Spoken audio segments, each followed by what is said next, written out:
荒郊野岭，孤男寡女，老汉动起了歪心思。我们耍呀嘛。巧巧懵了，但他没有声张。在这儿。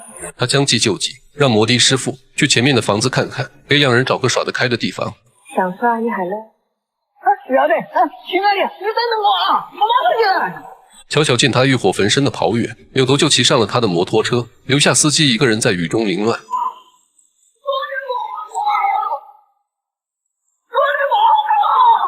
巧巧到公安局报案，说摩的司机要强奸她，警察让他留家属电话。巧巧留了兵哥的号码。时隔5年，这对恋人再次见面，兵哥混得并不好，除了虚无缥缈的发电厂项目，他一无所有。巧巧问为什么5年都没来看过他。我已经不是过客，我是另一个。我们江湖上的说话都爱斗气。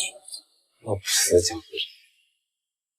他早就看清了江湖，当年他有多风光，出狱时就有多狼狈。你知道我走出监狱的一刹那，没有一个兄弟来接我，我心里是什滋味？我过去的马仔坐在冰里耀武扬威，我心里是什滋味？巧巧想让兵哥跟自己回山西，兵哥拒绝了。他想在凤姐赚了大钱，再荣归故里，回到那片抛弃他的江湖。我要让他身家30年后。兵哥还没意识到，属于他的30年已经在那声枪响中彻底消散，往事如云烟。兵哥拉起巧巧的手，直到巧巧提醒，兵哥才意识到拉错了手。我不是左撇子，开枪的是右手。巧巧站起身，两人都知道再也回不到从前了。兵哥给巧巧弄了个简单的仪式，跨过火盆后，巧巧也决定离开。那天下着大雨，巧巧离开了旅馆。听完最后一首《有多少爱可以重来》后，坐上开往山西大同的火车。车上，巧巧遇到一名来自克拉玛依的背包客，他自称是搞旅游开发的，这次去新疆是想坐最慢的火车，欣赏沿途风景，顺便在戈壁上寻找外星人的踪迹。蓝海行业前景无限。你相信飞碟吗？相信，我见过。为什么巧巧说见过飞碟？这是贾樟柯和三峡好人的联动。在那部电影中，主角就是穿着这身衣服，带着这个水瓶，同样去凤姐，同样去发电厂，同样去找兵哥。这是贾樟柯对自己的致敬。就算人们都忘了，至少有江湖儿女记得三峡好人。背包客盛情邀请巧巧参加自己的项目。老师，你们是私企呢还是国企呢？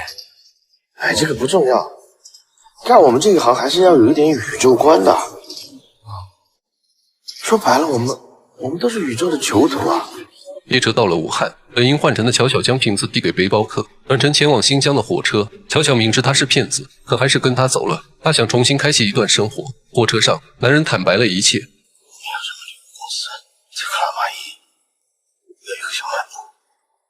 没关系的。巧巧并不意外，还是选择与男人一同前往新疆。男人问他为什么，我就是你说的囚徒。什么意思啊？男人愣了一下，一路上再没跟巧巧说话，就连巧巧转身下车，他都没察觉，也没法叫醒一个装睡的人。巧巧一步一停，走在漆黑冰冷的夜里，头顶的云层散出微光，一架飞碟穿过云海，照亮了巧巧今后的路。多年以后，山西通了高铁，兵哥也回来了，但他并没实现自己的雄心壮志，而是坐着轮椅，胡子拉碴的回到曾经的江湖，回到了他最熟悉的山西大同。